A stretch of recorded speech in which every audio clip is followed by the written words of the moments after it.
Ladies and gentlemen, welcome back to the SanDisk SHOUTCraft Invitational, and what a night it's been so far, and I certainly hope that the last mirror of the day, the last match of the round of 4, even comes close to that.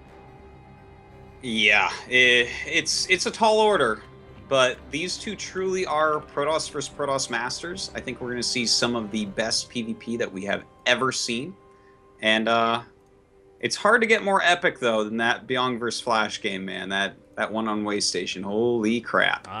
Mind-blowing, man. It's just that damn good. And now, of course, we have two of the best PvPers in the world in particular, both with excellent records, both fighting a lot in Pro League in this matchup, actually. No doubt about that. Pro League is a PvP fest, so these guys get a lot of practice in it. And, of course, in the GSL as well, they get a lot of practice in PvP, as a lot of Protosses do quite well in there. Yes, indeed. Sorry, we just had a random Spanish caster show up. It's like, no. One, you're probably not awake right now. That's insane. But two, no. Anyway, back to the point at hand. Yeah, so what recently happened to herO in the GSL was very unfortunate. Because, of course, herO's been playing really well, slipped up a little bit in Round 3 of Pro League, and then got whacked in GSL in a big way. Got knocked out by Parting 2-0 in a matchup he's traditionally very good at. But, of course, Parting is a bloody master at it as well. I remember watching him tear SOS apart at Red Bull Battlegrounds New York, and that was just after SOS had won the BlizzCon Championship, for God's sake. So, it's not like Parting is a pushover in that matchup. Easily one of the best in the world. But certainly, yeah. herO's also taken matches from SOS, from Hyunghwa, from Tails, from Parting in Pro League, all very, very recently. Has had good series, of course. Has won an IEM off the back of his PvP, 4-1 against MC. He had good results, in fact, in the IEM World Championship, only losing to SOS in the finals. But in the semis, if I recall correctly, 3-1 San to get there.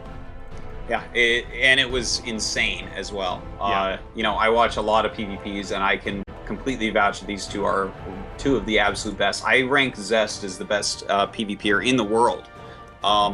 In fact, in my current notebook that I'm about to finish out here, from the last 30 pages, I have like 25 or so dedicated specifically to Zest, and almost all of those are on his PvP. I have been on like a Zest PvP spree lately because he's like got it figured out in Heart of the Storm better than anyone has so far, in my opinion. He's just like, he's such god mode, but herO pulls out more PvPs that I get more surprised from herO PvPs than any other player, because he will win games and I'm like, what? How did you win that? That doesn't even make sense. Yeah, and especially if those series happen to be best of 5 or more, because holy crap, his record in best of 5 and best of 7s is perfect. And I am not just exaggerating. I literally mean perfect. He hasn't lost one. That's some pretty good stats. Yeah. Can't argue with that very much, can you? No, you cannot. And he doesn't play too many best of 7s, but of course, when he does, he wins GSLs with them. Well, that's the best way to win the best of 7s, I guess. I agree. Well, we'll see if he can do that again here. Yep. And they pick 2 different colors of blue. I think this is what happens if you're in a Kesper team for so many years and you play Pro League as often, where everything is decided for you, your colors and everything. And then what do when you get 1 inch of freedom? You use it to piss off the casters. That's what you do. And I don't blame them. I'm going to let them off for that. Yeah, why not? I like it. At least it's not herO versus herO, right? It's just blue toss versus other blue toss. Yeah. That would be terrible. herO versus herO, one's in the slightly light blue and one's in the regular blue trunks. Oh dear, that would be terrible. So, yeah, the only time I think I've ever been happy for herO to be knocked out of a tournament, except of course when he's facing my guys. Regardless, welcome to King Sejong Station. Of course, something we did not see in our TVT, but it's going to kick off our PvP. And I'm never unhappy to see King Sejong. It's put some great games out in this tournament so far. To the northwest position. In the blue trunks, playing Protoss. Representing CJ Entus, indeed, he wants to avenge his fallen comrade. Since this very much is a KT versus CJ event right now, he is herO.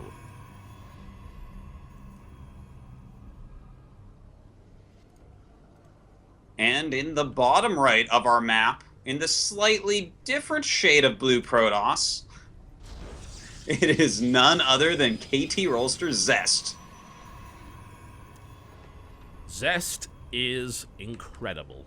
As we saw yesterday, perhaps some people don't get to watch GSL, and I don't blame them, especially if you're American. It's on a pretty difficult time to catch on a regular basis, and that's maybe the worst thing about living in America. I can deal with the expensive healthcare. I can deal with the gun culture. I can deal with the Tea Party. What I can't deal with is not being able to watch GSL live. I need to move to the West Coast, man, and then I'll actually be able to do it. There you go. Yeah. You know, California's not so bad. You should do that. Let's get a bit closer to Korea. That's the way that it should go there. But I think yesterday people learned just how much of a force Zest actually is. And if there is hype behind Zest, all of it's real and all of it's justified. Mm-hmm. You know, I didn't believe it all at first. You know, I thought for sure last season, I'm like, you know what, guys? Yeah, Zest is really good. I think Rain's going to take him out. Nope. I'm like, well, I don't know. Is he going to be able to win this whole thing? You know, Su's pretty on form. Su's pretty good. Nope. It's just...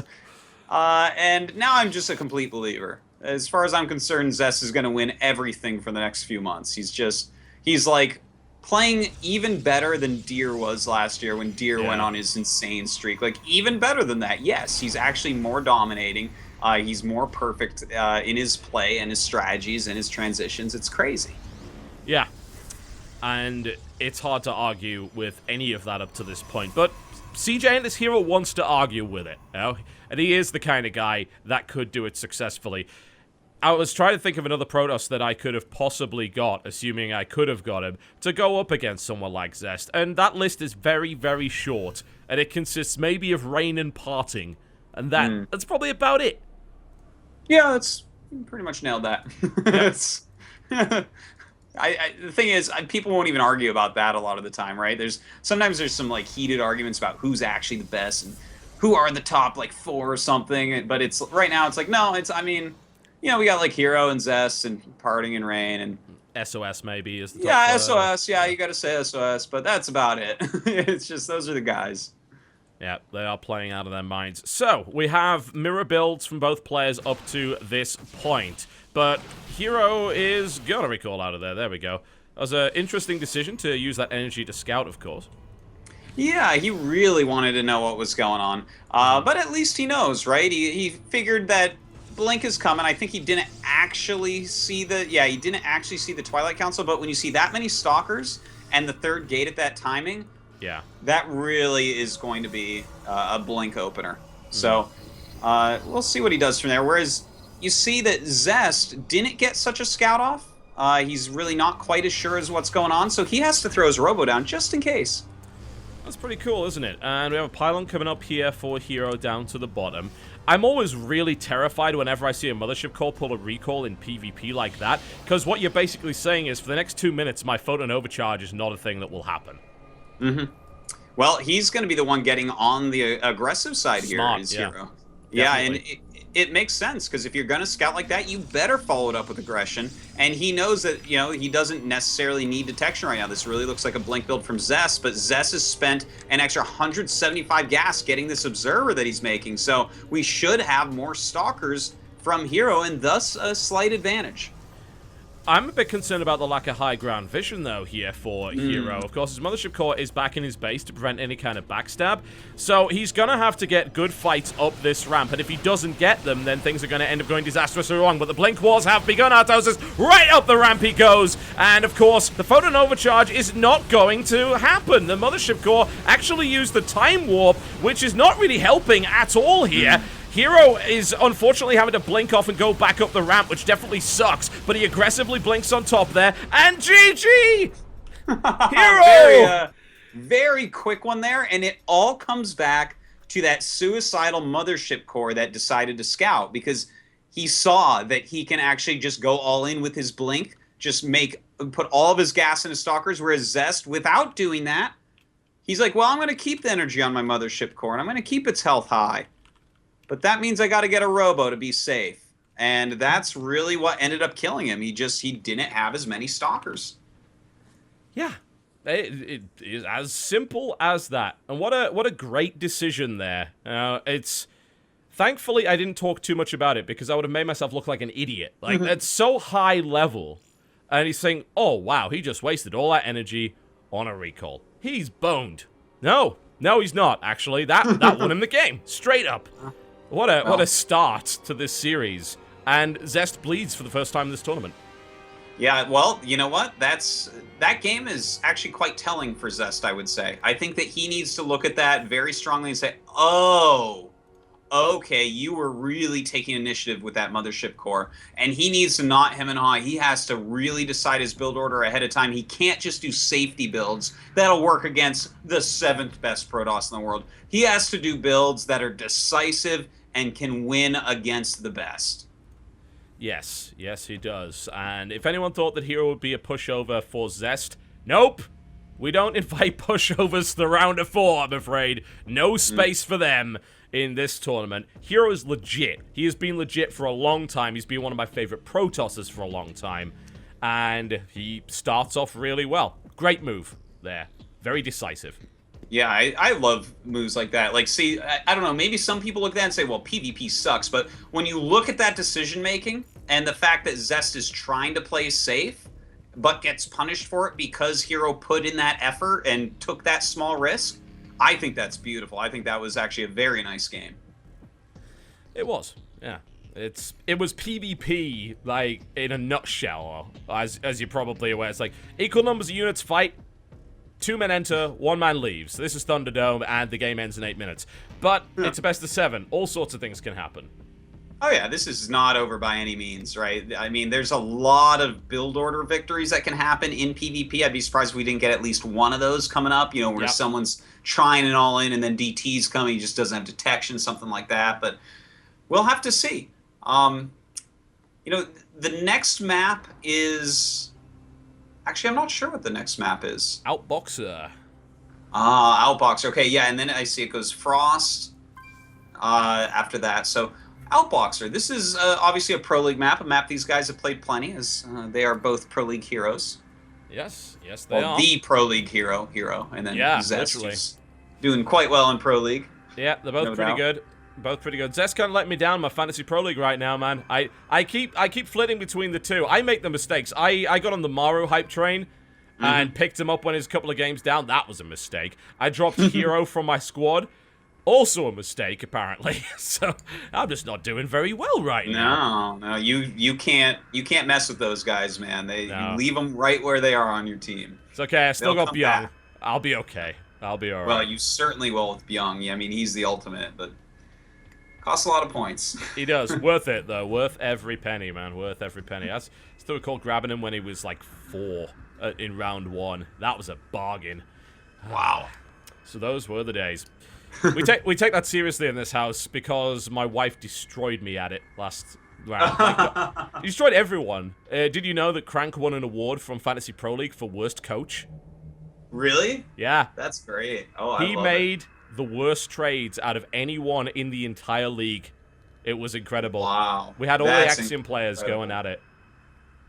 That's quite embarrassing. Yeah. Props to Crank. That's like almost as impressive as making the best trades. Yeah, that was terrible, man. We had the in-house ranking. We've got to go in again for this season. I'm just glad that my wife isn't playing because she'll kill me again. She was like, I think she was top 60, like out of 3,000 at the end of round 3. So apparently we don't mess with my wife in Fantasy Pro League, and we don't mess with herO either. And Zest has just discovered that in real life. This best of 7 series already a map down. But Zest has never lost a best of 7. This can't be the first time for everything. Will herO be the man we need to take out Zest? He's certainly the one we deserve, Artosis. Yes, indeed. I love that guy. He's such a strong player. So here we go. It's going to be going into Outboxer. A fun map. You know, I wonder if it's going to be as quick, though. Might be a bit of a longer game.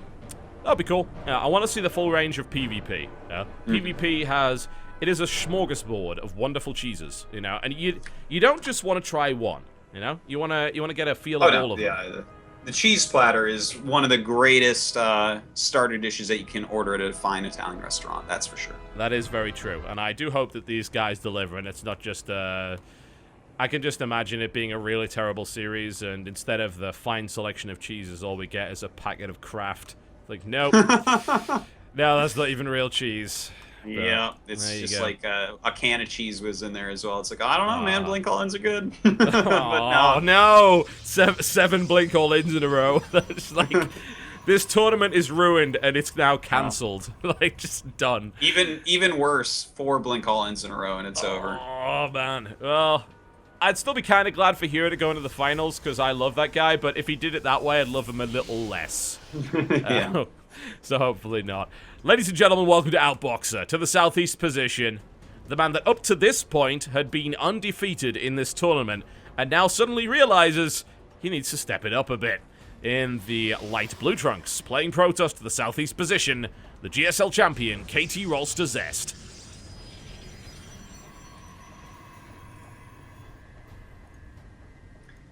And in the top left of Outboxer, taking that first game after a very daring Mothership Core Scout, it is CJ herO.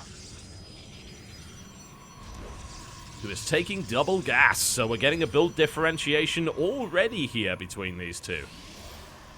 Yeah, a little bit different how these guys are playing. But, you know, they might end up at the same place. Sometimes players have, like, a way that they like to take gas. Like, they might like just a little bit more minerals, like it looks like Zest is going to be getting, or a little bit more gas, like it looks like herO's going to get.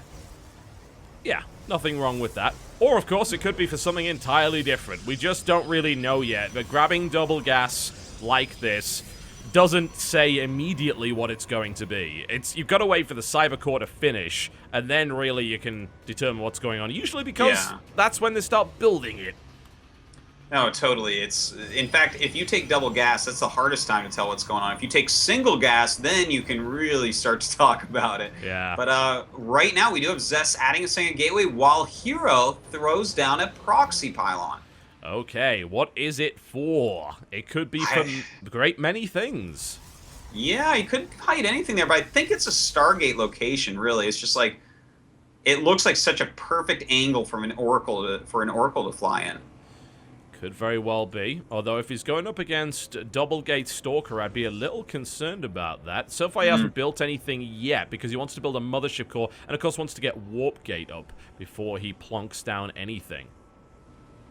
Well, we'll see in a second here, and a Stargate. All right, so Proxy Oracle coming out of herO here, a very strong build. And could get scouted very quickly. Zest is actually on a beeline to see this directly. That is so painful, and with double gateway, he can shut that down really easily, or just go over and put pressure on. Just knowing that there's a Proxy Oracle, like, everything is going wrong for herO in this game for sure.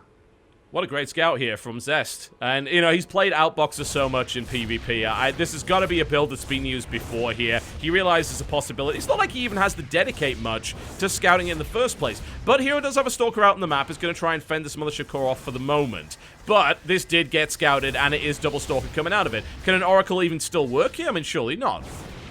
I would say no. Like, getting the Oracle out, though, is important. If he can somehow save that and make it, that's great. If he has to cancel and it doesn't build, which is what it looks like is going to happen, that's so painful. He spent so much money and time on that.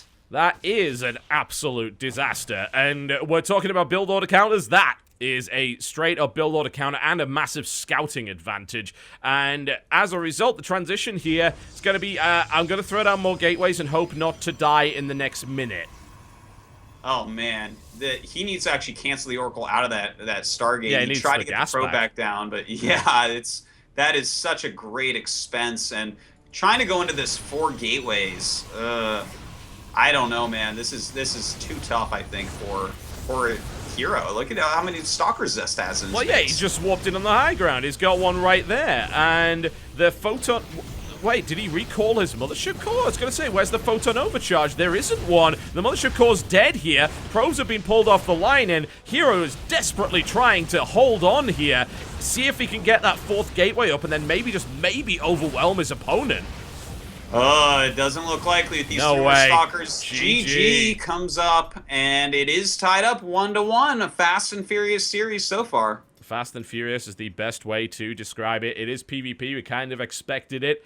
And Zest comes right back with just a great scout. You know, pretty much as soon as that Oracle got scouted, with the build going the way that it went, that was it. You know, there was nothing that could have really been done there, I feel, for herO. No, it was a pretty rough beat. Like, he could have made a hard decision and like canceled right away, but he had a stalker on the map, so he's like, you know what?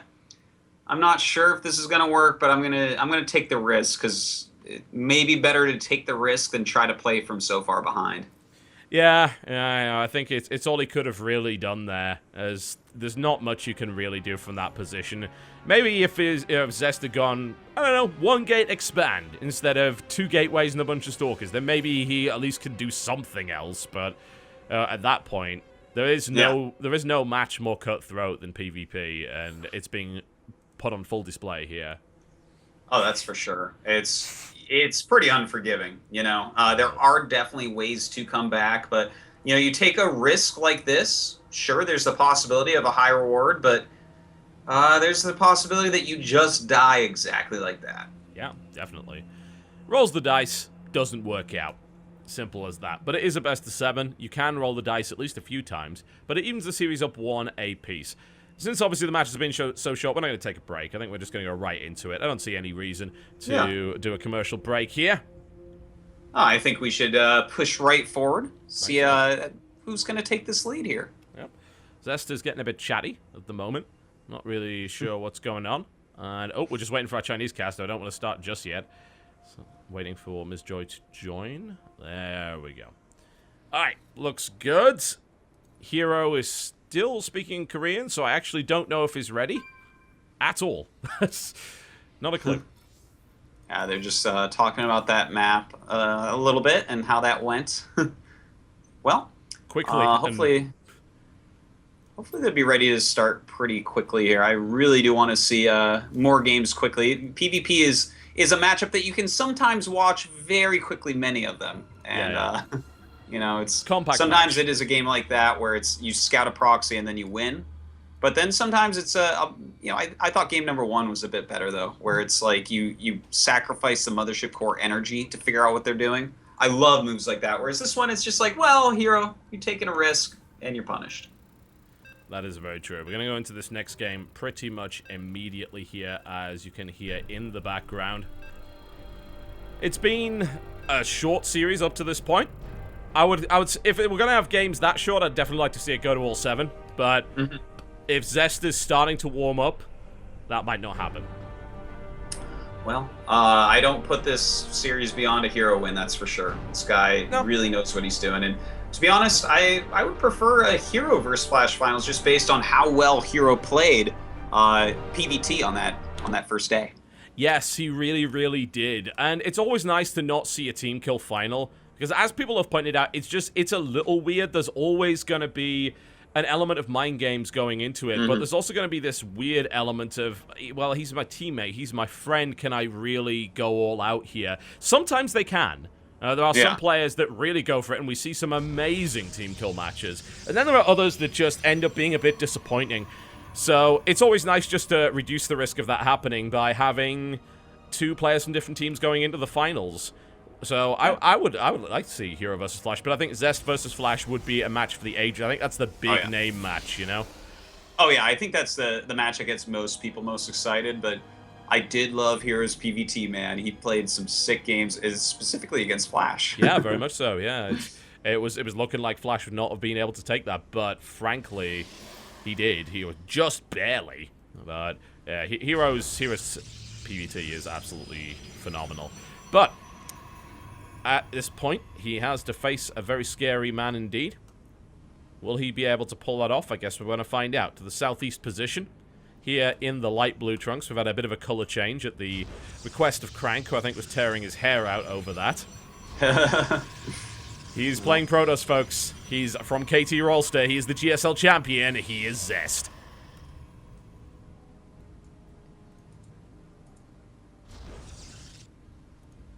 And his opponent in the bottom left of Frost, losing with that proxy Stargate in the last game and changing his color for Crank.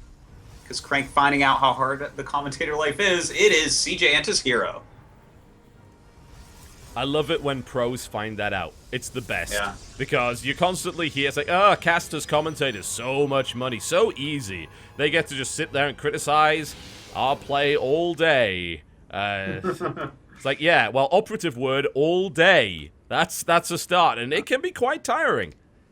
Yeah, it absolutely can be. It's definitely got its own challenges, and I do love how whenever a pro gamer like a Todd or a Rhett or someone start to commentate a bit, they're like, oh, damn, this is really hard. So it's nice. You know, on the Home Story Cup hype train, it's like, oh, pros casting, that's clearly better than everything. I love it. It's amazing, at least for a while. Yeah, that's the operative word for a while. Is it's like the cool thing about Home Story Cup is it's unique in that aspect. That's what makes it great. Home Story Cup, definitely one of my favorite events I have ever been to. Just so much fun. Oh, yeah. It's brilliant to watch, and Take's done a great job up to this point. Of course, the show match we had tonight was great. Although, I'm sorry, I think we did top it with that TBT. Yeah, we crushed it. It didn't even exist as far as I'm concerned compared to that TBT. All right, let's play a game of Find the Pylon. Currently, herO's put one up all the way over here and hasn't... Well, actually, yeah, what he scouted both... That's a bit of an odd pylon placement, but it's a good place to put a Dark Shrine. Yeah, for sure. That is a fantastic spot. Now, if a scout comes in, you probably like start blank and throw a chrono on it or something to hide it, but it doesn't look like that's going to happen. So this could be something that does catch Zest completely off guard. But when you go for a fast expansion like this, a lot of times you do fall off with the Robo, and that's exactly what he's going to do. So the damage that could be done here would be potentially limited, but we should, of course, remember that DTs are not the be-all and end-all of what can come out of a Dark Shrine. You can get an Archon as well, which can be absolutely fantastic, and we have seen games go longer. You know, it's not a case of you build the Dark Shrine, either you win or you die, and there's no middle ground. That's not the case anymore. And that Scout is going to get denied. Did it see up that ramp? It did not. Yeah, and that's actually a very good thing. If you see a Robo building right then, you actually know that it's a Dark Shrine, because Dark Shrines always have a Robo building right then. So, good thing that he denied that. We'll see if he can get some damage done. The first Observer is on the way, and this might take a little bit of skillful timing here from herO to maybe dash in when he thinks the Observer's already gone or something like that. Yeah, and it might even have something to do with his pylon placement there as well, because I thought for a minute maybe that is too far away, but like you just mentioned, what he wants to do is to try and get the Observer out of the way. The thing is, Zest somehow smells it. Oh, he went into the base with a hallucinated Phoenix. That's why. And the Observer now sees it. Photon Overcharge has been used. The DT dies on the way out. So that's a really rough start here for herO. As you can see, his Nexus is going to be a lot slower. Sure, he has a little bit more tech than his opponent, and he's going to have to make that work for him somehow. Because his economy is going to be well behind. And that's pretty difficult, because Zest is going to be expecting such a thing. We should be seeing, probably, I would say, a Warp Prism come out for herO, but it is... I like that. It's a little bit obvious, but I think you need to do it. Yeah, if anything, just to kind of keep Zest honest, to force maybe a cannon or two, or indeed another Observer to sit around in his main base, which is quite a lot of gas, and also stuff that could be scouting, which is floated off elsewhere, and it gives you a little bit of breathing room. But you're right, because otherwise what you're going to do with that DT, what's it going to do? It's going to sit on the watchtower. It's been relegated to guard duty there. That's about the most expensive watchtower that you can have as a DT sitting there when you did no damage with them early on. So yeah, I would like to see that out of him, but we'll see. herO right now, we're just really focusing on getting his probe count up as quickly as possible, and he's doing a good job of it with all these chronos. Only a couple probes down against Zest right now. Yeah, it's not too shabby at all. And thankfully, I suppose, for herO, the kind of things that Zest was able to bring out in the early game are not all that threatening. They're about to be, though, because that's going to be a Warp Prism double Immortal drop by the looks of it. Fantastic. If your opponent didn't open Stargate and they don't have Blink, this is like the most powerful thing that there is. Flying around with a Warp Prism with 2 Immortals, you can just be so cost efficient. You can pick off pylons, stalkers, sentries, probes, maybe even bigger buildings. It's really awesome. I am kind of surprised to see a Templar Archives coming out right here from herO, though. What do you reckon to that? Yeah, I'm actually quite surprised to see that so quickly. I wonder if that's to go with the Warp Prism, like, because he wanted to get it eventually anyways. But if you fly around with a High Templar, you can feed back the Mothership Core, which is one of the most powerful moves in a mid-game PvP. Zest is pure evil. Can I just point this out? He hallucinated a Warp Prism and deliberately flew it over the Dark Templar and then brought the Immortals into the main in the real Warp Prism. That is evil genius. It pulled the Stalkers out of position. That pylon's getting shut down. Oh, thankfully there's a backup pylon, otherwise that +1 would not be finished, but that's a sneaky move. A fantastic move. Yeah. You said it was evil genius, but I would say even better, it's a KT Rollster move right there. That was awesome. Really nice Immortal harassment so far, and I love watching hallucinations go to work like that. Yeah, it's so cool. I so rarely see a hallucination used for anything other than scouting there, but it's just so advanced. He knows, okay, well, I know that you're holding the Xel'Naga Watchtower, so here's a Warp Prism to disguise the fact that I have a Warp Prism. Mind games. Yes, and it's true too, because that did disguise it very, very well. In fact, when he started attacking, he knew it was a fake, of course, because it took damage so quickly. But he probably thought, oh, you maybe didn't go Warp Prism then. You know, it's just very, very cool moves. By the way, we're going to have Storm Drops coming up. Yes, which is neat, but Zest already knows. I mean, he's scouted it with a hallucinated Phoenix. So he is going to warp in... Oh, wow, he's warping in High Templar of his own. Lots of them, actually. And he's going for Archons. And he has this cannon at the back here. And it wouldn't shut the Warp Prism down completely. A Storm Drop could be effective. But this seems like a very high-risk move out of herO here. Very, very flashy. Well, let's see what he can get done. That is a lot of probes right there. Dropping in. Oh, huge storms! 13 kills. That was massive right there. A huge economic lead for herO. That is gigantic to kill that many probes off. Now, if he just can sit back and macro up and make sure that Zest doesn't kill him right now, he's going to be in really good shape. Zest, though, is moving across the map. I think he realizes that he needs to at least threaten some damage, if not deal some. Well, there's the recall on the Mothership Core, which is a bit of a problem, although it did have enough energy banked for one photon overcharge. I don't think that third's living. Not in a million years. But at this point, I don't think it even has to. With the amount of economic damage that was done, he's going for it again. He's coming in for a second set of Storm Drops. Photon overcharge has been used, though. So, yeah, he needs to get those out of there immediately. You don't want to lose a Warp Prism with 3 Templar in it. He's looking for an angle on it, but he's not getting one at the moment. Well, in the meantime, Zest is going for a full all-out counterattack here, moving forward with all of these Immortals and Archons. A very strong army indeed, a nice Time Warp going down, and herO's main army is really, really weak right now. Yeah, it's very scattershot, and he was able to get like some good shots off with the Archons there. Another Storm Drop comes down, dealing economic damage, nowhere near as effective this time around, but this is the force that is on the doorstep of herO right here is very, very dangerous, and this could be a kill, even with those amazing Storm Drops. Can Zest be stopped? It's not looking likely. No, he is pushing forward. These Immortals doing the brunt of the work. He's going to pick off this Nexus, and I think we're just going to probably have to see a GG coming up. This is, like, just way too strong an attack from Zest. Wow. Zest with trickery, followed by herO's flashy moves of his own, but Zest just says, I'm having none of that. Let's go for the throat. And he tears it out. GG, ladies and gentlemen. And Zest is up 2-1. Really? That was a really cool PvP. I enjoyed that a lot. Yeah. Yeah, it was quite nice. And you could see how, after that DT opening did nothing, he tried to transition to Warp Prism, get some harassment going to catch back up. And as soon as it started to work, Zest is like, okay, you went for DTs, they didn't do anything. Your expansion was later. I've been macroing just fine, and you spent that much on a Storm Drop, I can kill you. And he was right. Absolutely right. I wonder if it would have worked out better if he just pulled that Warp Prism back after the first set of drops, said, okay, great, cool.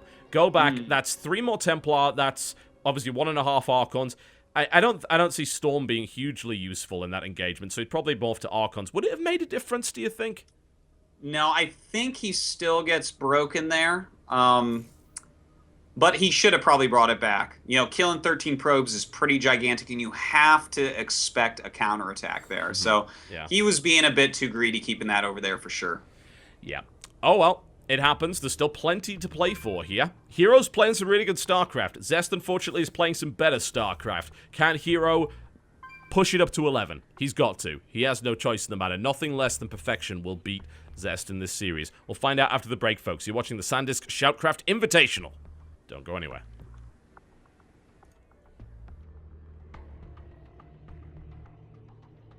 Hi, my name's John Bain, and it's my pleasure to thank SanDisk for bringing us top-notch StarCraft 2 entertainment at the SanDisk SHOUTCraft Invitational. When I'm not casting StarCraft 2, it's my job to critique PC games, and to do that, I need the best hardware. One of the best upgrades that you can get for your PC gaming experience is a solid-state drive, so I'd like to encourage you to check out the SanDisk Extreme Pro SSD. It's engineered for super fast read and write speeds and consistent high performance 24/7. What does that mean for your games? Faster load times, faster boot times, faster install times. Less downtime, more game time. Plus, they're easy to install, run cool, and are both virtually silent and energy efficient. If you're worried about reliability, no need. SanDisk backs it all up with a 10-year warranty. Game without limits when you step up to the consistent high performance of SanDisk Extreme Pro.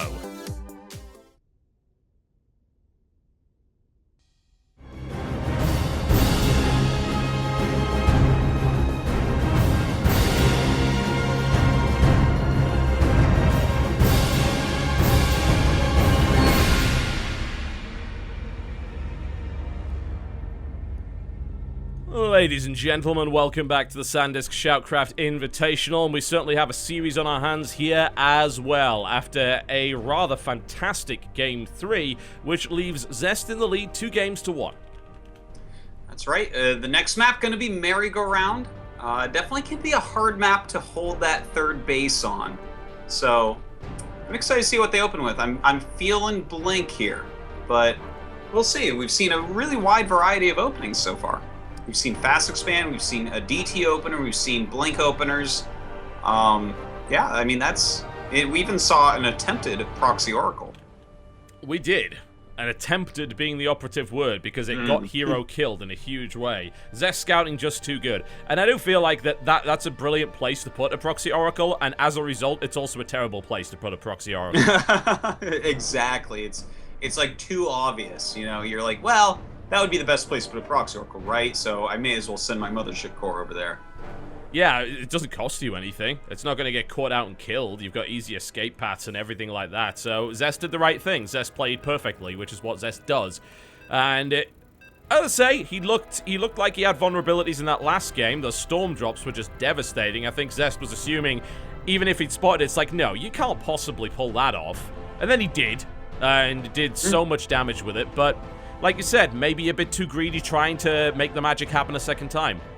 Yeah, he was. I mean, the first 3 storms were awesome, but you gotta know that you don't have much at home when you do that.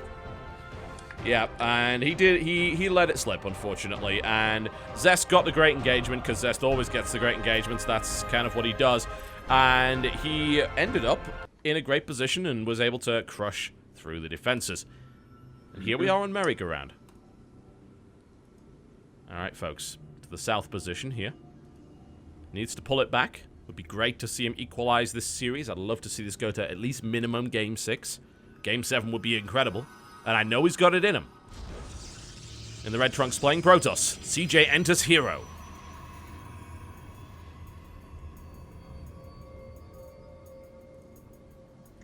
And his opponent in the top right of our map, seemingly waking up after game number 1 and starting his ridiculously flawless play.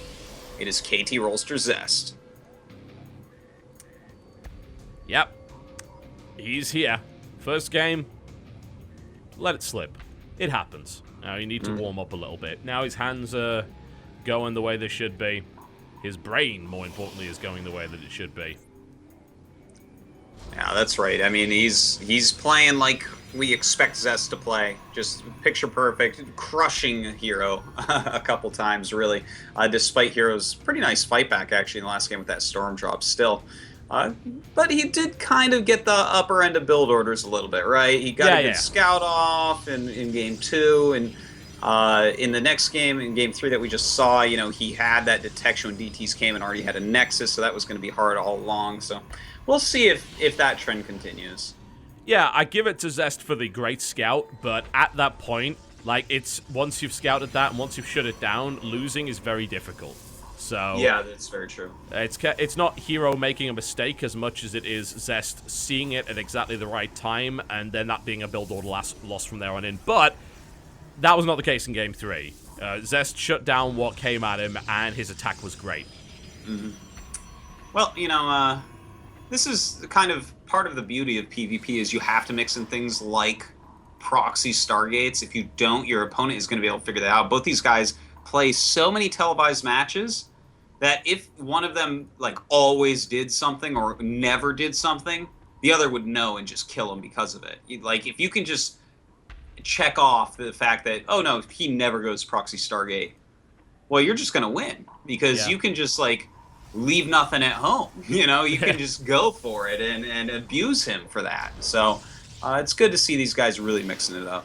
Speaking of mixing it up, that is a sentry first out here for herO. Yeah, it looks like most likely he's going to be going for a fast expansion here. I wasn't expecting that this game, but all right, we'll see what Zest does in response. He doesn't actually know that that's a sentry, does he? No, he didn't. He went out before that. He was assuming it was a Stalker that was being chrono boosted out, so he wanted to leave before he got there. That's even that might very well be a small little mind game there from Zest, because that's from herO, because that's exactly what herO would do in that situation, right? Absolutely, yeah. It was a smart move by him, but we actually have Zest going for a Stargate, and if there is one man that can bust down a fast expansion with a Stargate and 3 Gateway Stalker, it is absolutely Zest. Like, this is the guy that knows how to do it. And I think that this is, I'm starting to get chills actually already, because I feel like we are going to watch Zest play a ridiculously good game. Well, the expansion has now been scouted, so let's see what herO can actually make happen here on the defense, because it's given Zest the opportunity to get aggressive, and Zest has to get aggressive. He's probably not going to take his own Nexus now. He needs to do damage, and it's going to be an Oracle first here from Zest. Well, the Oracle, a great choice, of course. That's going to be able to draw units around. He's going to have one mothership cannon that can be used. So if you're flying around with your Oracle, you can't get all of your Stalkers and your mothership cannon really in the same place, or the Oracle kills a bunch of probes. So this makes a situation which Zest can force herO to make a mistake somewhere, because there's no way to perfectly respond. But very smartly from herO, he's going to grab an Immortal right away.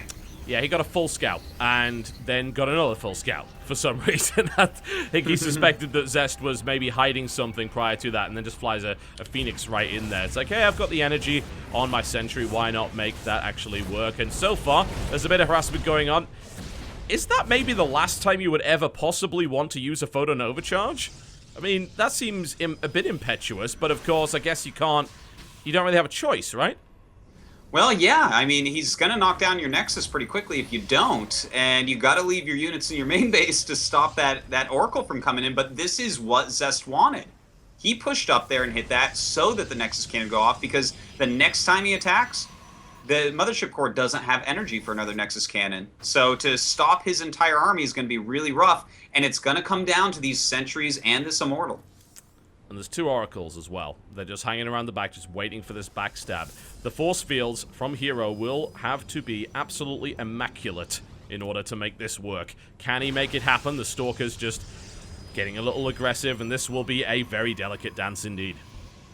Oh, this is a hard situation for him. He's warping in some more Stalkers. With those 2 sentries, by the way, don't forget, they kill sentries really quickly, these Oracles. Yeah, they do. So he definitely can bring those in to help fight out a little bit. All right, here's the time warp. Here they come. Yep, they're going right for it. The Immortal is trying to make its way through there, and Zealots are being killed off very, very rapidly here indeed. The Immortal is reaping a terrible toll, but the Oracles are even focusing on it. Zest crushes the Natural. That's right.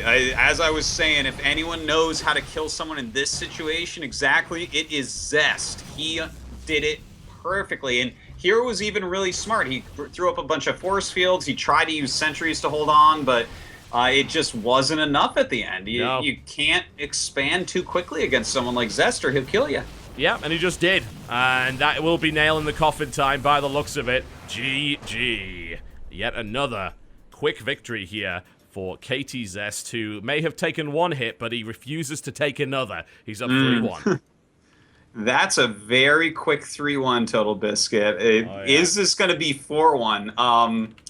I don't know. It could be. When Zest starts playing his best, it's better than the rest. Very much so. Very much so. And if, of course, you don't want to do any more casting, Artosis, you will have a future career as either a gangster rapper or a poet laureate. Pick your poison out of that one. Probably the gangster rapper. Yeah, I can see that. I can definitely see that. That would suit you much, much better, I feel. Yeah, I think so. 3-1, man, and Zest is, when he's winning these games, he's winning them impeccably. There's no errors, no mistakes, nothing's going wrong here for Zest at all. And herO down 3-1. We did say after the first game that herO looked like he could have made it happen, and certainly in Game 3 there was sparks of brilliance there, but I feel Zest's in bulldozer mode, and I don't see anyone wanting to get in the way of that. Well, I mean, I think herO wants to get in the way, but he's nothing but a speed bump right now. He's really got to start to play a little bit better than he is, I guess, because Zest plays like just making all of the right decisions and using good builds and then winning. So herO needs to either do something way more decisive or, you know, maybe hit some mirror builds, something like that. Yeah, something like that. I'm trying to figure out what he could do from this position, because Zest just looks untouchable at the moment, and we are very likely going to see what would be a dream final, I think, for a lot of people. Zest versus Flash in a best of 7. Certainly the big ticket final that a lot of people have been waiting for, and a great undercard in the form of Byung versus herO. Admittedly, 2 team kills, which is a bit weird, but I have no doubt that they'll show their best, especially considering there's a lot of pride on the line here. Oh, of course, these guys all want to win this tournament quite badly, and I guess we get to see who are the real aces on these teams, because sometimes it's hard to decide. You know, Flash has been playing very well, but Zest has been getting all the credit lately. Maybe it's time that Flash knocked him down a peg, showed him who's boss. Yep. I think he wants that top bunk again. He wants to make sure that the dishwashing is someone else. I can't imagine Flash ever being busted down to dishwasher in a house, though. I think you'd have to lose to a lot of foreigners to be put back in Kesper jail there. I think Flash has already done too much in his career to ever wash another dish, to be honest. I think so. I think he will retire way before he gets bad enough to wash dishes. I imagine there's one of those minimum security kind of Kesper jails, you know, for the white-collar Starcraft criminals. He loses to a foreigner, he goes there, and you know, he gets massages every day. He's able to wander the grounds. It's actually quite a little holiday for him. At this point, though, like, Flash is looking brilliant. Zest is looking brilliant, too. It's going to be a clash tomorrow, man. I'm so hyped for that. But there is still one man that has a map to play with here that could stand in the way. He's going to have to win the next 3 maps. That's going to be a tall order, especially in PvP. Can he do it? He's one of maybe only a handful that could. Let's see if he can break it out here. Alright, ladies and gentlemen. Welcome to Overgrowth. Will this be the end for our herO? It's certainly a possibility. The villainous play of his opponent is bringing him down. We'll need to see an 11th hour comeback to the southwest position. In the red trunks playing Protoss, CJ enters herO.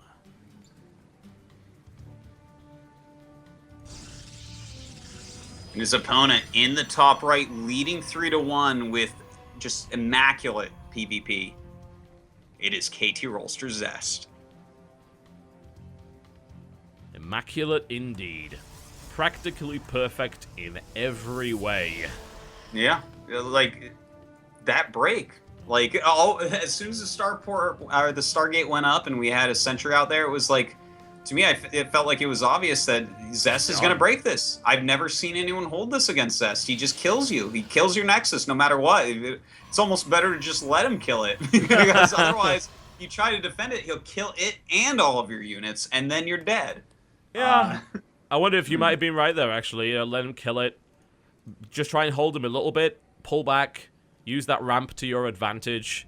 Yeah. Be able to use that big sentry count there. Maybe defend the oracles a little better. But even then, really difficult. Yeah, I mean, he's played similar games against players like SOS, even another one of the very top Protoss versus Protoss players in the world, and Yeah. sometimes a player will choose to let him kill it, but he'll still kill you later on. You let him kill it, guess what? Now you're contained for a bit and his expansion's faster. It's like a no-win situation against this guy. The Kobayashi Maru of StarCraft 2. Cybercore going down here for herO a bit earlier than Zest, actually, who's a little slower this time around. Yeah, we'll have to see what these guys are going to be going for. Kind of interesting with that slightly quicker cybernetic score. A lot of times that does mean something. You know, we do see, in fact, Zest is a player that oftentimes makes a slightly quicker cybernetic score and you know, rushes out to an Oracle or something. But it looks like this is just going to be to get Stalkers out quite quickly. Well, that'll work pretty well, considering he has a second gateway there. He'll be able to start his first Stalker almost immediately, and Warp Gate, of course, begins a little bit earlier here for herO. This has, of course, been fully scouted by Zest. And I wonder if he's going to be able to put his finger on exactly what this is. We don't see quite yet, but he held Chrono Boost for a little bit longer than you would expect there on the main Nexus, so a couple little hints as to what herO is going to do. Yeah, chrono boosting his Nexus again, actually, just to get the Militia Core out a little bit quicker to chase that off, because he knows, I need that probe out of the way as quickly as possible, because whatever I'm going to do it right after this. So, 2 gateways up, which of course usually means double Stalker in almost every situation. Zest actually going for the Sentry build here. Well, grabbing that Sentry, but he does have a second gateway, so... Double Sentry? Very interesting. Is he actually going to take a Nexus right now? Looks like it. I wonder if he'll hold on to this correctly. This is actually a very old fast expansion build from the beginning of Heart of the Swarm that Zest is using, the double gateway. In fact, this is something SOS used to use a lot, and it's pretty safe. If it's only like a light attack coming at you, like these Stalkers, you'll be all right, but we do have that Twilight Council in the way, so herO's going to pack quite a punch as his follow-up with 4 gates! Whoa. Yeah, and that seems like the right number of gates if you want to try and take down Zest in this situation. So herO looking like he may have the opportunity to try and put another map on the board here. Those sentries are going to get very little done. The force fields, of course, not too shabby at all, but it did, just for a fraction of a second, he spotted what was up that ramp, and now he's got information to work with, and this is, I mean, this is looking good here for herO, surely. Yeah, I do have to say so. With 4 gateways, that's a lot of units he's going to be warping in.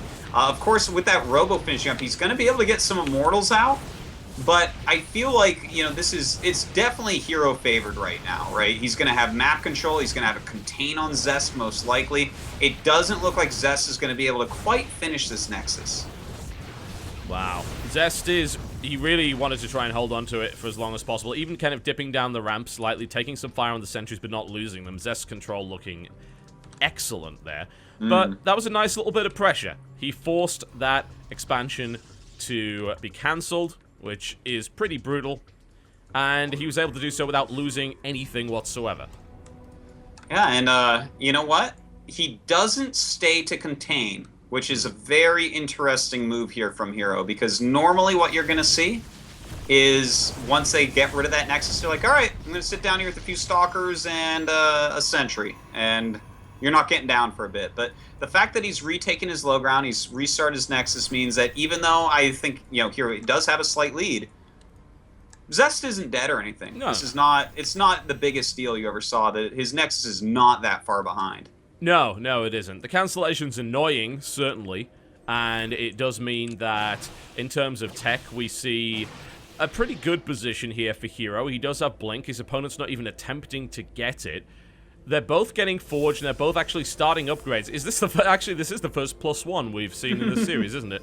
I believe so. They got it in that one game with the Psystorm drops, but yes, it was a little bit later on for sure here. You know, when you start +1, that's when you're kind of both nodding at each other that you cannot kill each other. They're just like, okay, you have Immortals and Sentries, and I have Blink Stalkers. Okay, no one's dying here. You know, the best that we're going to see are little tiny scuffles. So get those upgrades going, because they are so important in the matchup. Yep, he's trying for the old 1-2, but this is not a brilliant map to attempt that on, unfortunately. There's not that many places to blink into the main, thanks to that giant forest of space pumpkins that are found to the south of Zest's base there. I don't know what the map designer was thinking on that one, but yeah, it's a veritable forest of no blink, no way. That's right. Jack-o'-lanterns never blink. No. Well, he is poking in right now. Look at this, trying to pick off a sentry. Pretty heavy committal there, but yeah. I mean, if he gets it, out. It's always nice. Yeah, just lost some health, and he very nearly killed a sentry, which would have been cool. All right, well, we're actually going to see Colossus added in here for herO, which is interesting. And the Twilight Council follow up here for Zest, and we got a bit of a standoff for one of the first times in this series. It's been a very decisive series up to this point. Yeah, and it may still end up being pretty decisive, because when we see Colossus play, going up against someone who's not going Colossus play, it all comes down to one moment when the two armies actually do clash, because the Colossus makes a better death ball overall, but you can get better mobility with your immortal, zealot type of army. Brilliant snipe. Not only does it force a second photon overcharge, but he kills a sentry as well. So, I gotta say, I'm really impressed with herO's surgical precision here. He gets more done with Blink Stalkers in this matchup than just about anyone, as we can see. Doing an absolutely fantastic job. Zest trying to skimp. Yeah, he's trying to skimp on his defenses. He hasn't made that many units. He's just trying to get his upgrades out and his infrastructure down before he really commits, and herO's punishing him for that. Yeah, it's ridiculous, really, when you think about it, that none of these Stalkers has died yet. He's gone into the more of, like, 2 Immortals and a Photon Overcharge. He's killed stuff, and he's not lost a unit. It's pretty incredible. Units lost at the moment is actually 2 units on either side. Such a 12 minutes of nothing dying kind of game. Although, he needs to get out of there. There we go.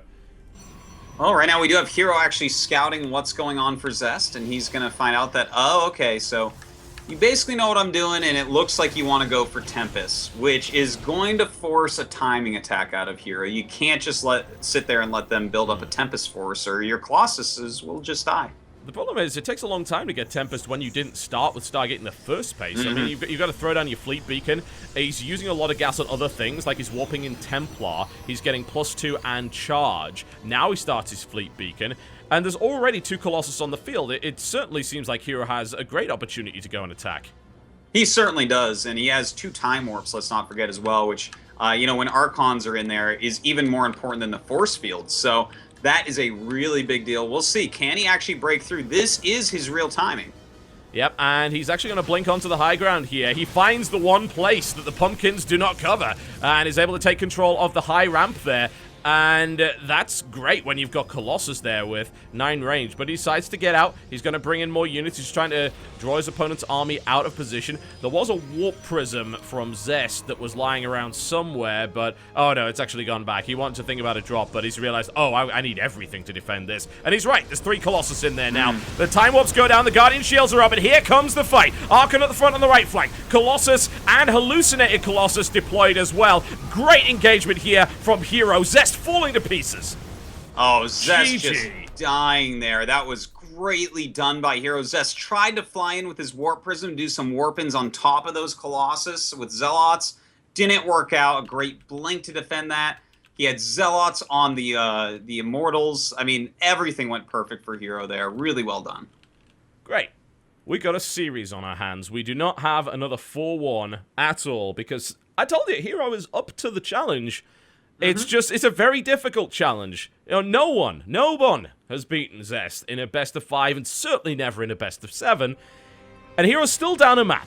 It's a still match point for him. That was a good game out of him. That was an excellent game. A perfect game. Again, how many more times have we got to say perfect game for both of these guys? Because that's what we're getting. Seriously, that herO didn't do anything wrong there. He got the cancel on the Nexus. He was ready to really commit, which was nice. Didn't want to let that get up no matter what. Went into his expand. Harassed heavily with his Blink Stalkers, doing a great job there, forcing all those photon overcharges and killing some random units. Went into the Colossus, found that he needed to hit a timing. Hit the timing perfectly. It was great play. There's no question about it. Yep. Absolutely fantastic. And that means we got a bit of a reset going on. That's 5 maps down. If my mathematics is correct, that means we go back onto King Sejong Station. All right. Well, 3-2. I'm happy. Let's do it. It's always fun to watch a map again. Remember now, the first time that we saw them play on King Sejong Station against each other, they both went for Blink Stalkers, but herO really heavily committed to scouting and use up Mothership Core energy, whereas Zest just tried to play a safe game, throwing down a Robo, and then lost to those Blink Stalkers because he, spent the extra on the Robo and the Observer. So will it look similar to that? Or will we have a completely different game? There's a lot of mind games that go on the second time you play on a map. Okay. And they're ready to go. We asked them if they wanted a break. Nope! They're going for it. They want to fight. And that's exactly what we'll give them the opportunity to do. King Sejong returns. It seems like only less than an hour ago that we ran into this. And it would be. It absolutely would be. Okay. This is, of course, the map where herO wounded Zest for the first time. The first cut was made here. Can he do it again to equalize the series? Well, he's going to have to, or he's fallen down to that loser's match. So, going to see herO's absolute best play on this map. Does he do something risky? Does he do something safe? We'll see in a minute. That we absolutely will. Zest, of course, is still up a map. Zest could afford to do something crazy risky. We'll find out. Here we are, ladies and gentlemen. King Sejong Station once again with the 5-map pool rotation that we're using for this tournament. Will we see a different game? Will we see the same game? I guess we'll find out. The southeast position in the light blue trunks, the GSL champion, a Royal Roader, and the man that has a 100% win rate in a best of 5 or best of 7 matchup. Katie rolls to Zest.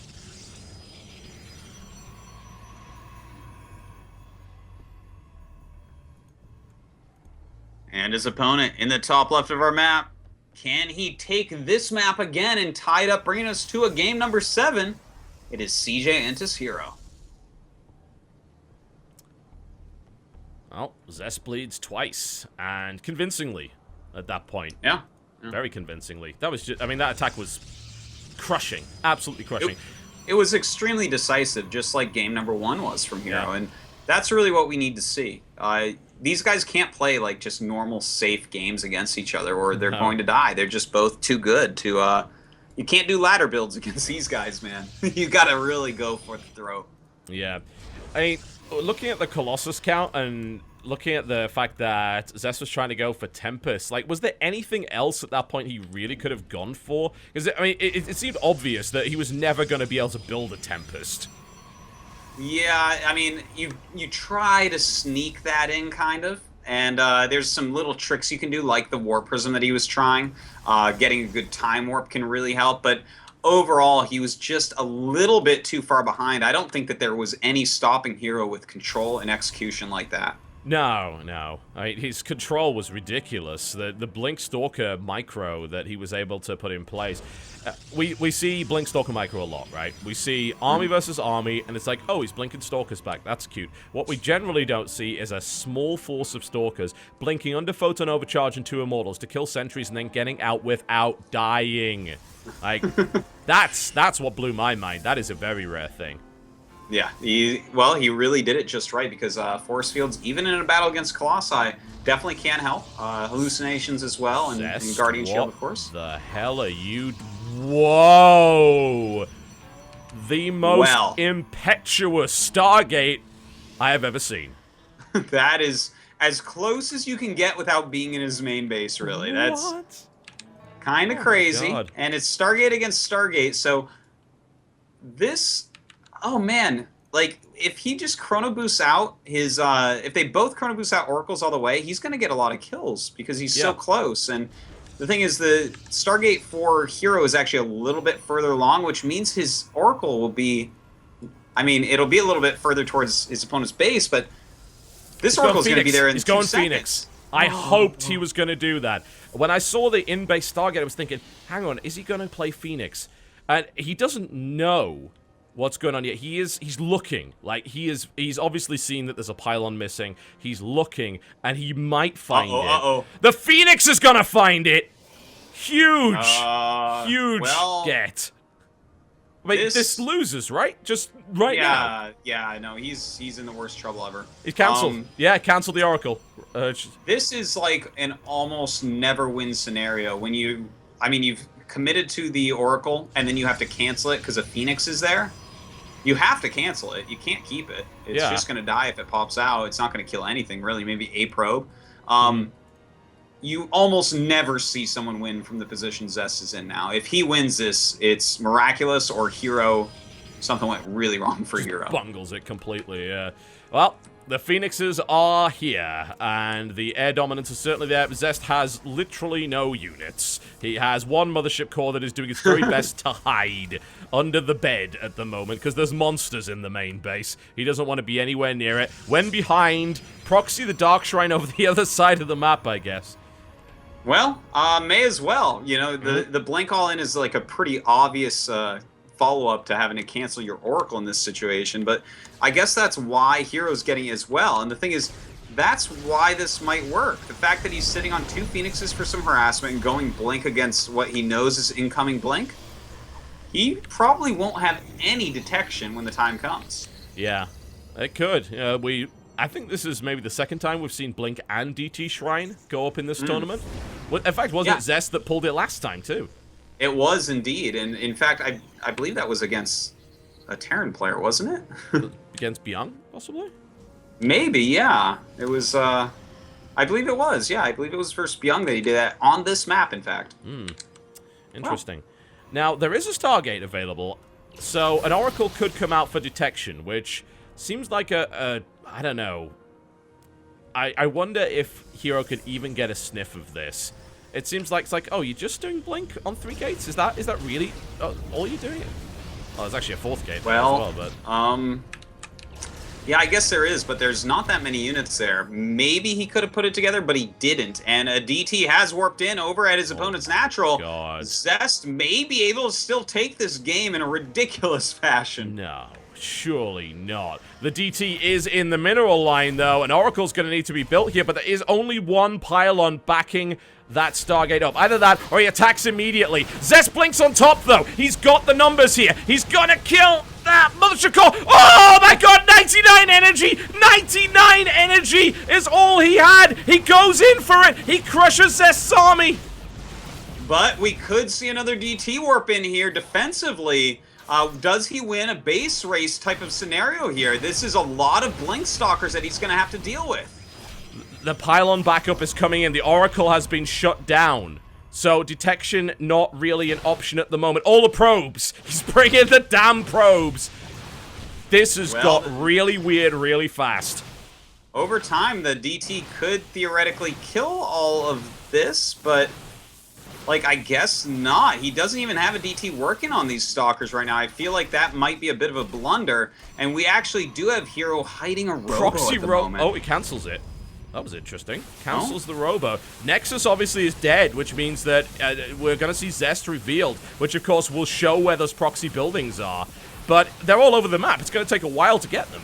Yeah, it certainly is. And the DT can help. In fact, he has 2 DTs, so he can kind of guard a whole lot, right? Like, he can, with 2 DTs, I think he can keep everything alive. I think that Zest wins this. As crazy as it sounds, it is possible. One Stalker goes down already. Probes, of course, going to get sliced and diced here. Both are going to be revealed at this point. And, of course, here, Blink can be used against the Dark Templar. Dark Templar, I believe, runs slightly slower than a Stalker. Well, I'm going to go ahead and check exactly. 281 versus 295, so yeah, just slightly slower. herO just ran into a bunch of Zest Zealots and lost most of his probes, which is a bit weird. Of course, he was looking to try and get across the map, but he got a few probes out of there. He's looking for that Dark Shrine, and he finds it. There's 3 probes working on the Stargate over to the left-hand side. You know, he's going after all the buildings right now, but eventually he's going to have to send a DT or 2 DTs to his buildings. I can actually foresee that we're very likely to see the 6 Stalkers trying to dodge DT strikes while eliminating whatever the last building is of Zest. That would be one of the craziest PvPs we've ever seen, which I think would... And this is lovely, actually, here from Zest. Those 3 Phoenixes actually coming into play. They're just enough to kill a Zealot. Oh, every time. So he's killed 2 of them. That's a big deal. So the unit count is 1 Zealot, 1 Probe, and 2 Dark Templar versus 5 Probes, 3 Phoenixes. They make that no Zealots. It's 2 DTs and a Probe for Zest. That's it. 5 supply versus 23. But no detection. Well, yeah, the DTs are by far the most important part of this puzzle. We'll see where he actually sends them, because the probes are killing the Stargate, and that has a lot of health. Oh, God. It looks now to me like herO might be able to just do this. Yeah, he's about to get the Stargate. Those probes. Well, he does have see it happen. DTs. It's quite a quick elimination race, but I think the Stalkers are going to do this quicker, right? They've got it. Yeah, They've got it. I mean, this is Zest got to lose now. Surely, he'll have to defend his final building, and his final building is what? A pylon. It's just a pylon. Yeah.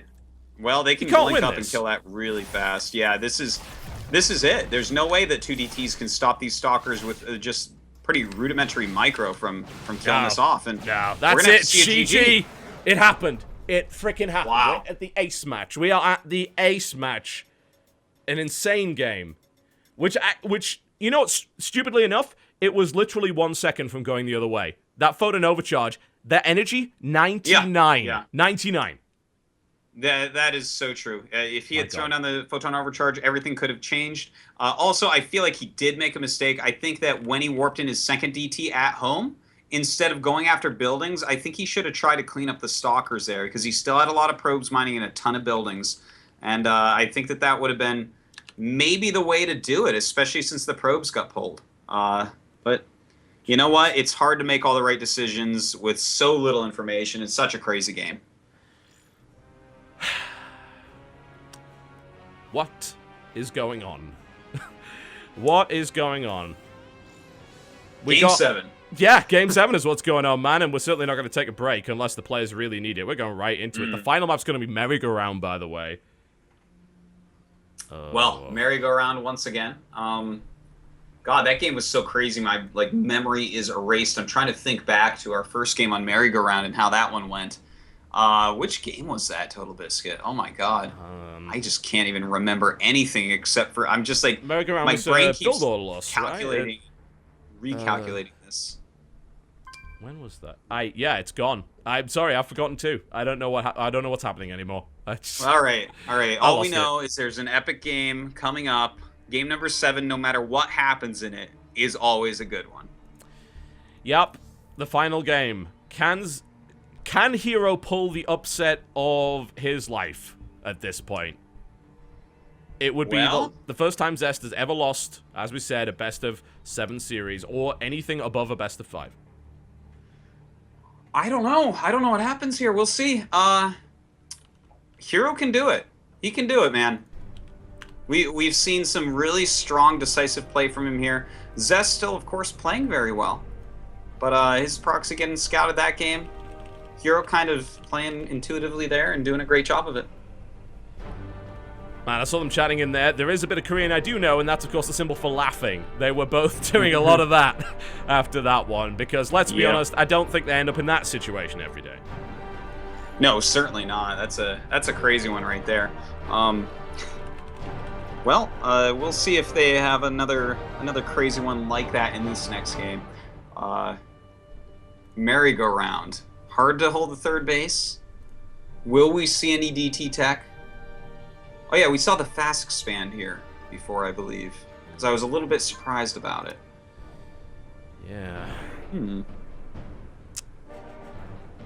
Days. If you're having mirror match problems, I feel bad for you, son. He had 99 energy. He needed just 1. Wow, you're great. I'm going to compete with your gangster rapper career, man. That's going to happen. We're both going to quit casting simultaneously. We're going to start an epic beef. This is going to be Biggie and Tupac all over again, the nerdy version. You know what's funny about that is that you're East Side now because you live in America on the East Coast, where I used to live, but now I'm way west of that over in Korea. That's an interesting way of looking at it. It's like, you're technically far east side, but it's like, no, if we go the other way, it's definitely west. Very, very west. Well, if you fly there in an airplane, to get to where you are, I go east and you go west. Yeah. That's for sure, yeah. You don't go over Europe to get to Korea from America. All right. Not usually. I think we have No. we've actually done it once, strangely enough. Well, one of our Really? flights actually went that way.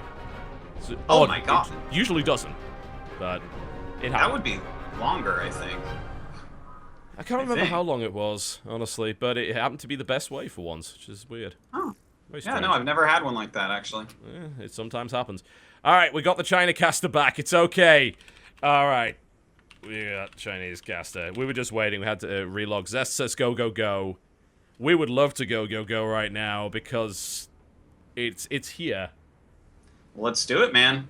herO's ready. Zest is ready. I'm Let's do ready. it. You're ready. I'm sure everyone watching is ready to see who's going to be in the finals against Flash and who falls down to play against Beyond.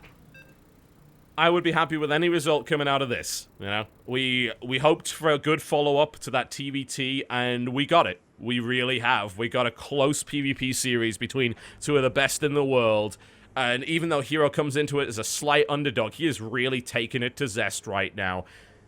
But Zest has never lost a series like this. Ever. Ever. That is a crazy stat, and it's absolutely true. Let's see what happens. Here it is, folks. The final map of the night. One of these players will go to the grand final to face Flash, and one will fall to face CJ Byung in the bronze match tomorrow morning. Who will it be? To the northwest position of merry-go-round. In the light blue trunks playing Protoss, it's CJ enters herO.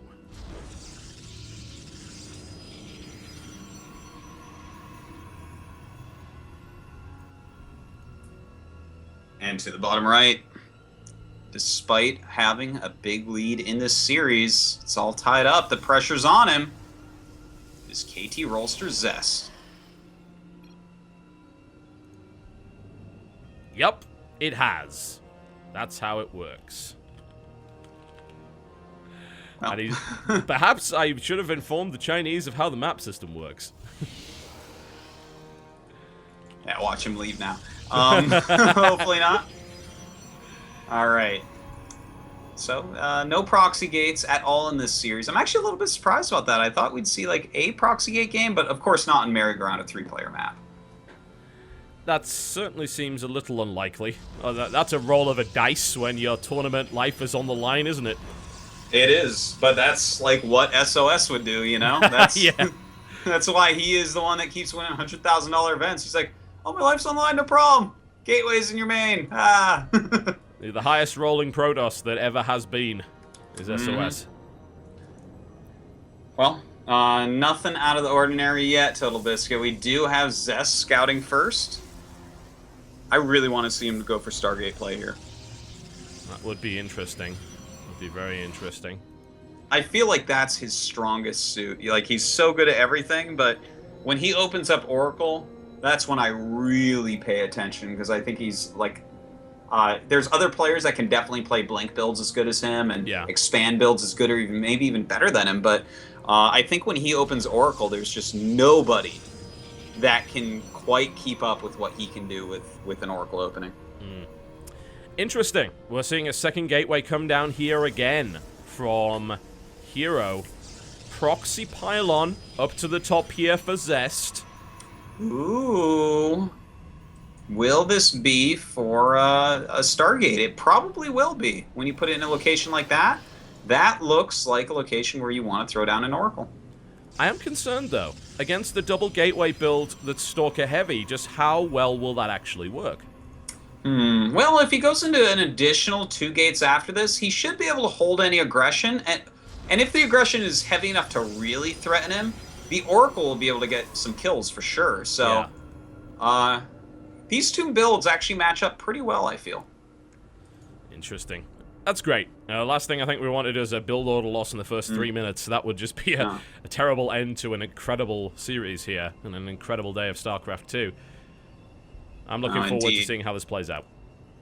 Well, you know, it is a slight edge, of course, for herO choosing the Blink tech.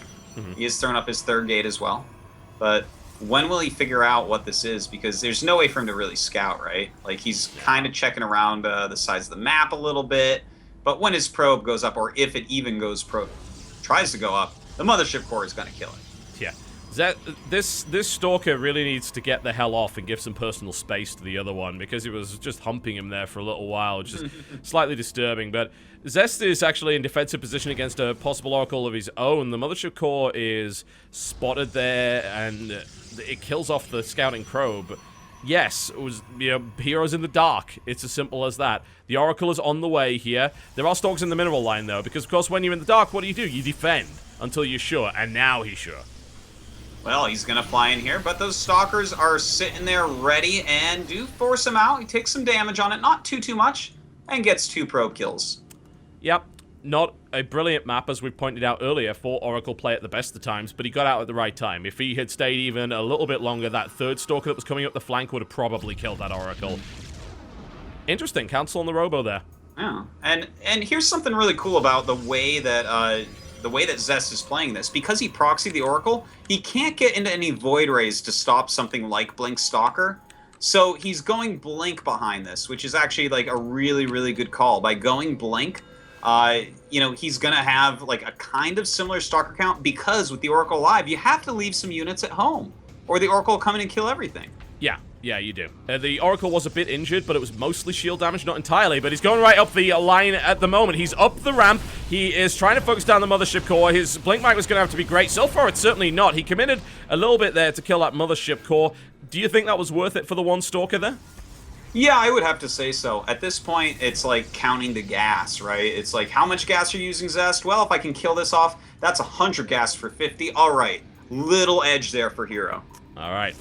This Dark Shrine, pretty terrifying, though. The Robo got cancelled. The Dark Shrine is right in the main mineral line of Zest. If he throws down a couple of defensive DTs, suddenly things start to get dicey for herO. He does have that Robo rebuilding, though.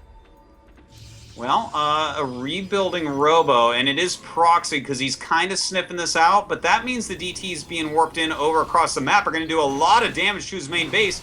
herO definitely going to be in some trouble. He sees DTs actually attacking him, and I think herO's heart is about to sink.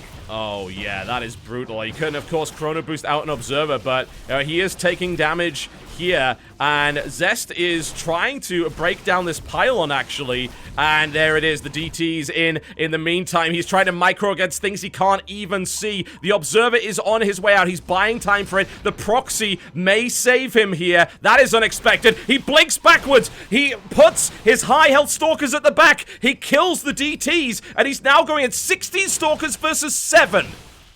Don't forget, Zest canceled Blink to get all this. He is pushing forward, has to use every probe, and he is right to. herO may still be able to break him, despite the fact he's not even mining at home. Oh my god, this is so close right now. Mothership Core was never rebuilt, and Zest is way behind in terms of numbers. Brilliant micro here. Oh man, he's coming back with everything. The probes are coming in. It's a final battle. This is Ragnarok right here. It's the apocalypse. Who goes through in this? herO trying to break it. All the probes actually dying here for herO, and additional probes being pushed in here for Zest, but I think the numbers might be a little bit too much. There is a DT. The Observer... What? How did the Observer die? Sniped. The Oracle helped snipe it, but he popped down another GG! Whoa, herO with a clutch victory there in game number 7. Oh my god, it happened. Zest lost a best of 7 in the most dramatic way possible. Holy crap. Well, what a series. I don't even know what to say. It was a great win there by herO. He was really on the ropes when those DTs came in, but that proxy Robo did everything for him. Zest with some fantastic moves of his own, but, was just spending a bit too much money on tech and not quite catching herO off guard enough. Oh, what an end to a day this has been. Could that have been any closer? Could that have cut any closer to the wire? Been any more tense? Any more ridiculous? It could not have. A game 7 that looks like that, it's hard to even get a game that looks quite like that, where it really comes down to, a proxy Robo, because you kind of sniff this out, and you're not mining from home, so all the probes die on the entire map. Yeah, you don't get that very often, let alone in a game 7. That is just a brilliant way to end the most incredible day of StarCraft I have seen in a very, very long time here. And that was just day 3. We have 2 more best of 7s for you on day 4, and now we know the final lineup. We know where it's going to go, and it's going to be brilliant. It is going to be incredible. It will be in the grand finals, KT Flash versus CJ enters herO, and the bronze match, the undercard, if you could even call it that, Zest versus Byung in a best of 7. Absolutely crazy, TotalBiscuit. This tournament turning out far better than I ever imagined it would. I knew it would be good, but this is just getting out of hand. Out of hand would be the best way to describe that. Turns out, when you toss 8 incredible players into the ring and dangle a large sack of cash in front of them, they play incredibly well. They certainly do. No one has pulled any punches here. This hasn't been a cheese fest like so many online qualifiers. This has been completely legit with the best players in the world playing some of the best games that we've ever seen, especially earlier today in that TVT. Yeah. It was a privilege to get to cast that. Yeah.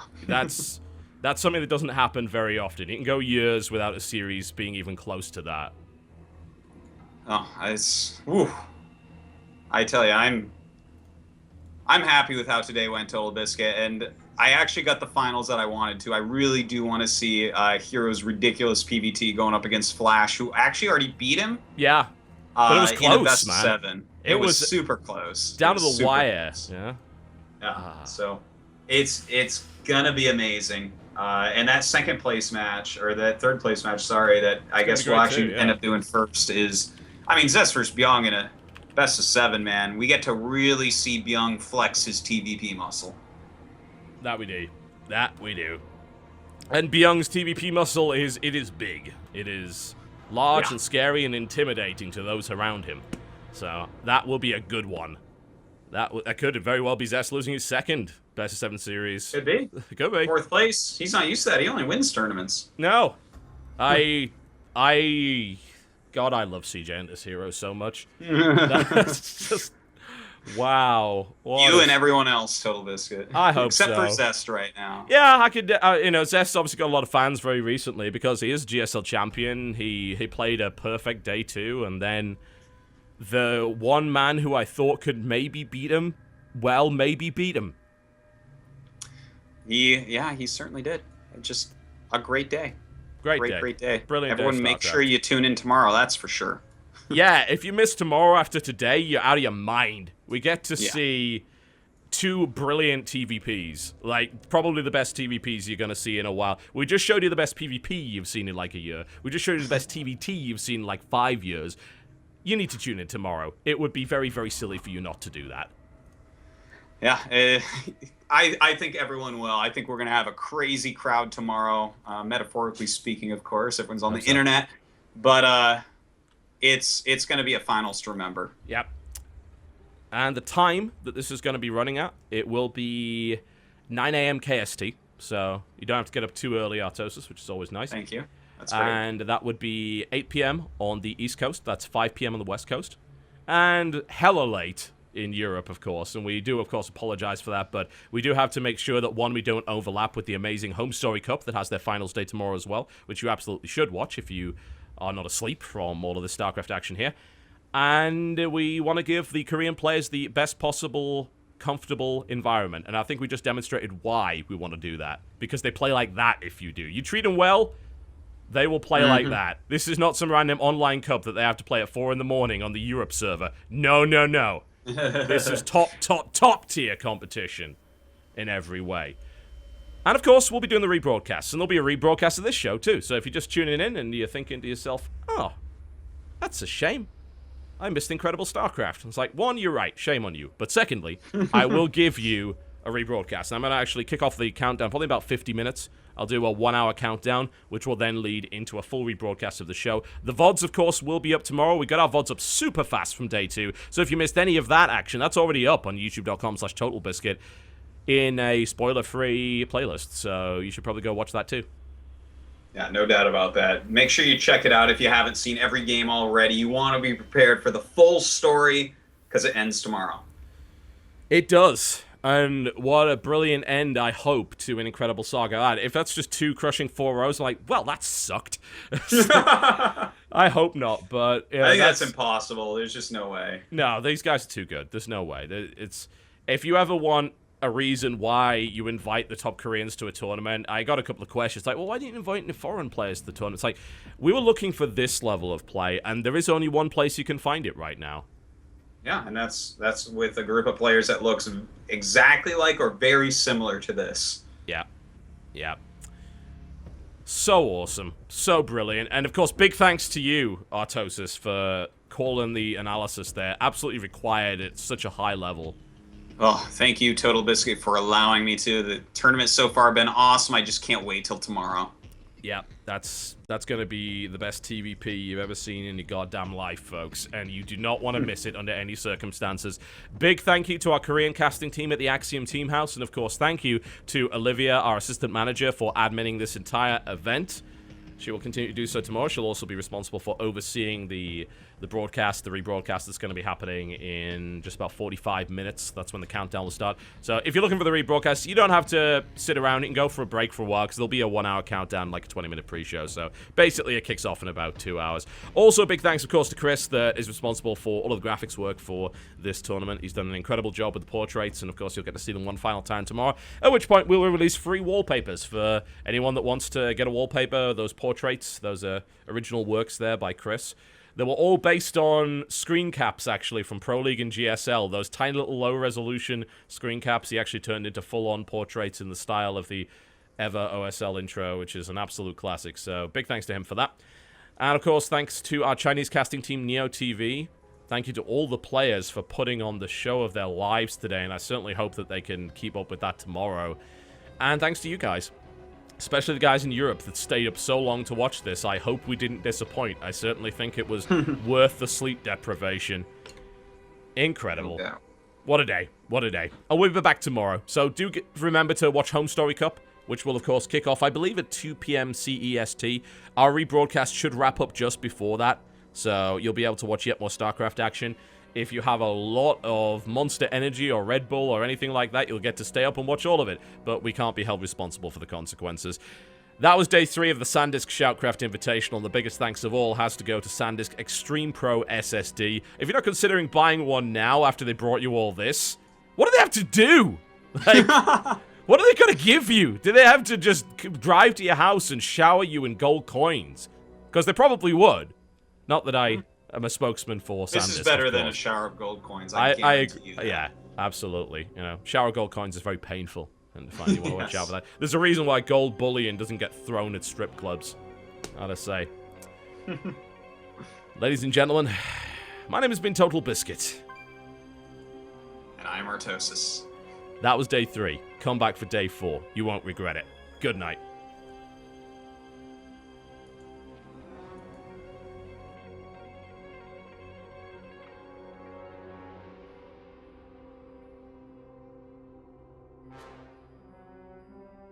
Hi, my name's John Bain, and it's my pleasure to thank SanDisk for bringing us top-notch StarCraft 2 entertainment at the SanDisk SHOUTCraft Invitational. When I'm not casting StarCraft 2, it's my job to critique PC games, and to do that, I need the best hardware. One of the best upgrades that you can get for your PC gaming experience is a solid-state drive, so I'd like to encourage you to check out the SanDisk Extreme Pro SSD. It's engineered for super-fast read and write speeds and consistent high performance 24/7.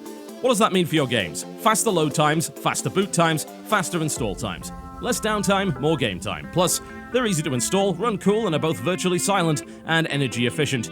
If you're worried about reliability, no need. SanDisk backs it all up with a 10-year warranty. Game without limits when you step up to the consistent high performance of SanDisk Extreme Pro.